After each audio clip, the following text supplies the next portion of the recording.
had. And that's where you start getting in your trade and barter, and then you develop money because seashells and lambs and sheep were a little bit too difficult, and cows were a little bit too difficult to trade. And you grew from there into what we eventually have now. The problem is now we've kind of outgrown that, and we've gone back in a way, gone back to the old way, but using completely a new twist.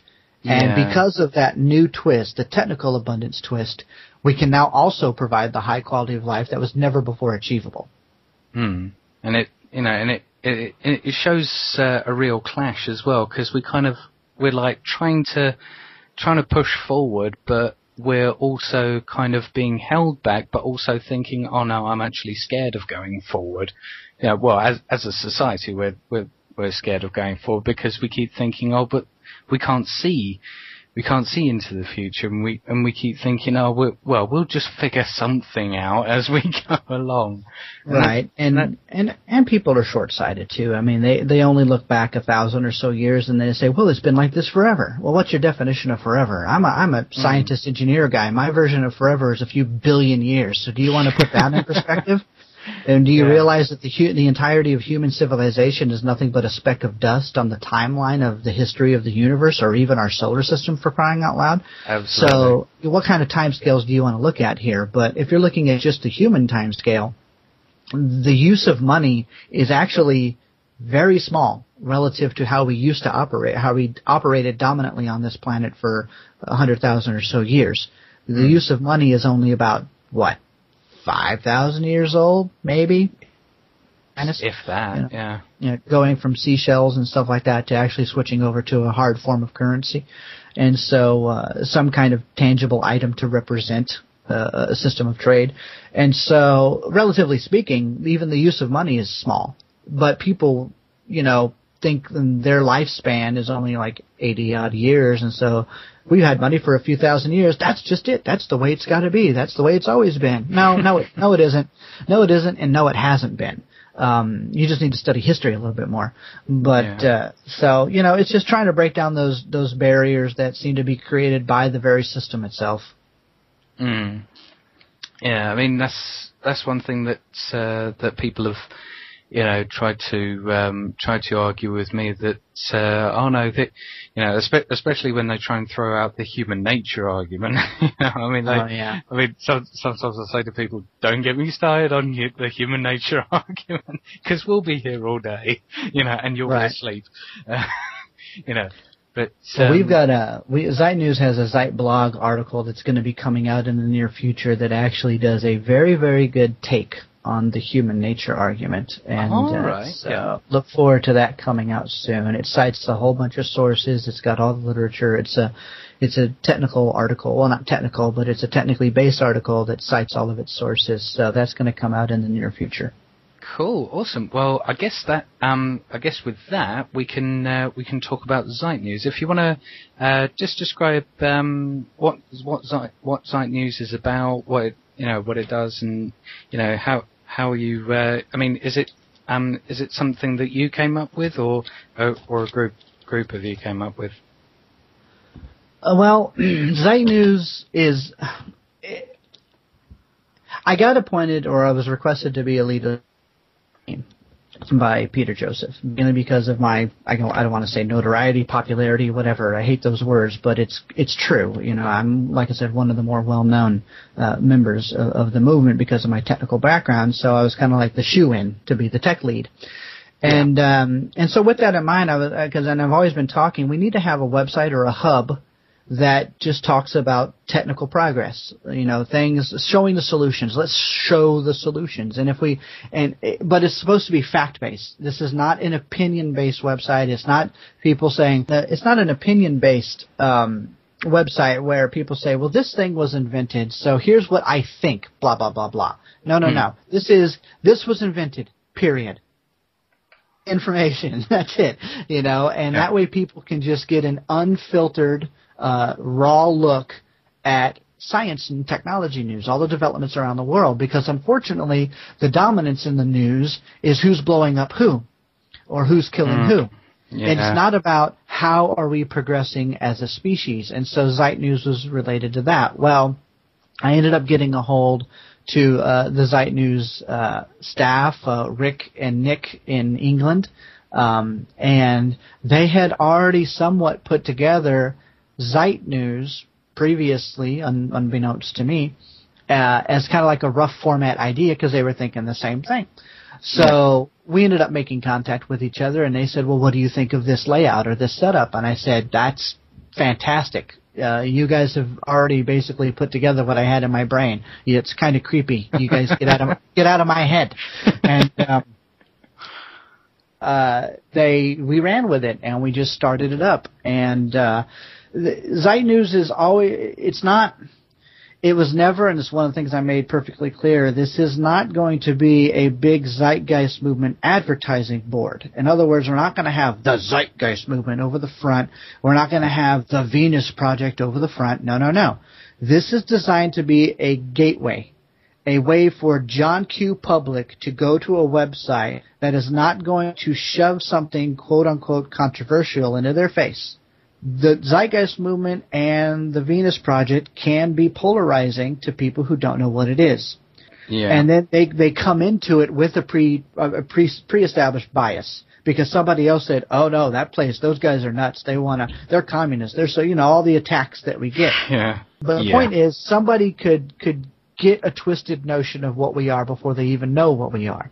So if I were to make Zeitnews overt in that way, it could be a turnoff to the general public.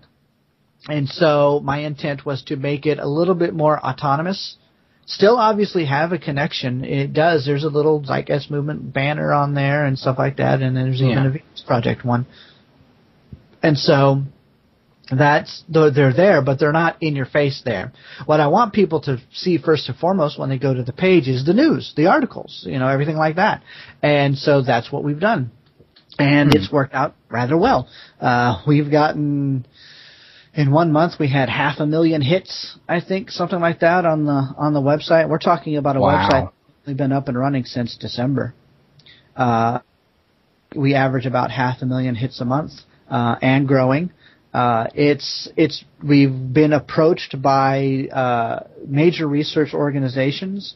The Los Alamos National Laboratory, which does a lot of advanced nuclear physics research, a couple of months ago produced a paper, and we were contacted directly by them to post it as an article on the website. Now, this is the kind of press. We had a press release, basically. Yeah. People that get press releases are like Discovery Channel. They're like Science Daily. They're the main websites that have been out there. They're the phys.org. They're the physics.org. They're the websites that we actually pull stories from. Yeah, well, the big boys. Yeah. In this particular case, we were approached directly. Wow. So what that means to us is that even research institutions are finding ways. We are a high-level, a high-volume news aggregate for science and technology-related news. Yeah. And that's what we were trying to get, is we were trying to become a respectable, mainstream science and technology-related news website that was supported by the Zeitgeist Movement as a way to show people, look, regardless of what you may have heard, see this awesome website that we've been approached by these major research institutions and everything else. Oh, by the way, we are sponsored by the Zeitgeist Movement. So maybe you should think about what you think the Zeitgeist Movement is about. Yeah. And that gives people a way to go, well, wow, that's not exactly what I thought. And that was kind of my point. And then they can go and do further research on their own. But I really wanted Zeitnews to be this quasi-autonomous news site that showcased all the technology of the planet. Awesome. That's fantastic. Have an amazing staff. It's none of this would be possible without the amazing staff that we have. Every discipline has a team of editors, 2 or 3 editors, energy, transportation, biotech, robotics. They all have their own staff. As a system engineer and also a project manager, I don't necessarily, I couldn't design a website to save my soul. So that's why Zeitnews has this huge archive, this huge rollover of news and information, because we've got people scouring websites all over the planet And now we also have we have Zeitnews Germany, so we have a German-based website that's all in German language.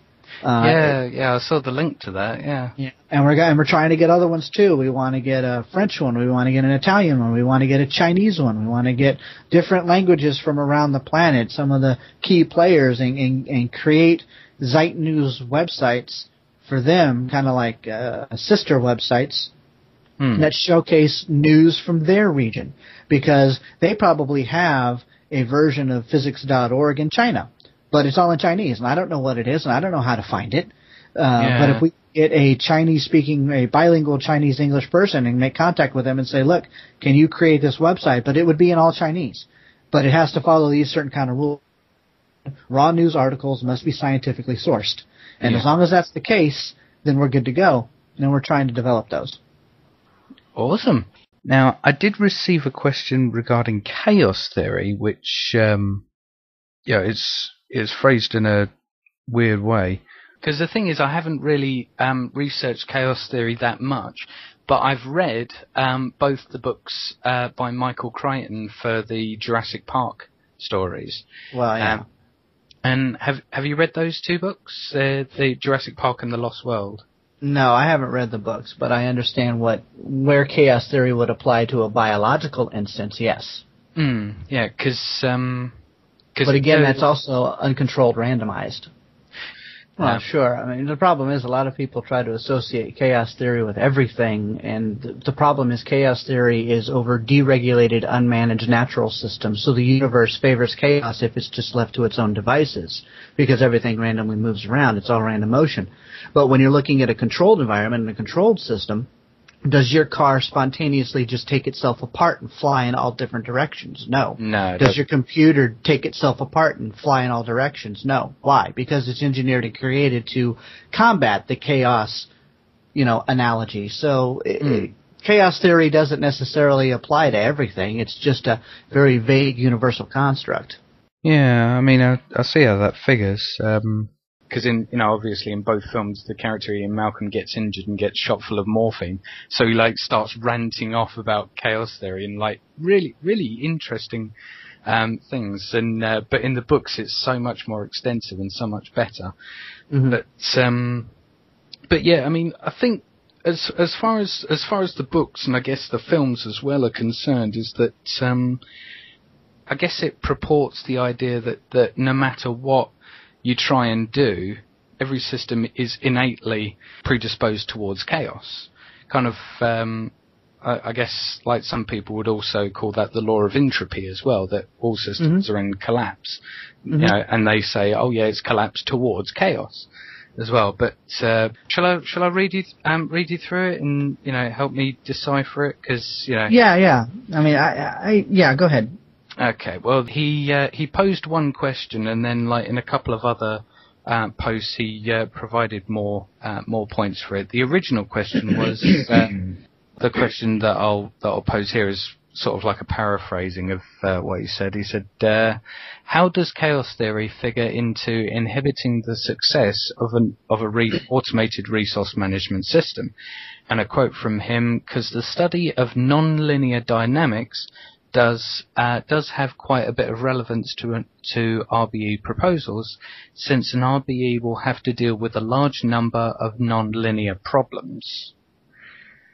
So really, his thing is coming from the idea of how is it supposed to combat non-linear dynamics, sort of thing.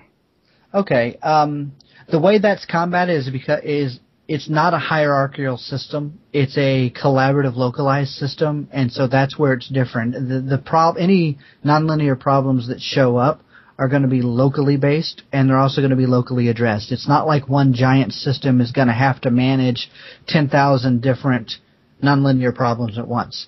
Local systems are going to manage their own problems.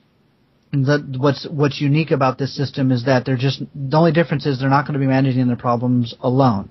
They're going to have help from the other node. I call them nodes, basically. It's like nodes in a system. Each city around the planet is a node. Yeah. And so that node is a hub of information for the expertise in the region. And so say you've got, New York node, Houston node,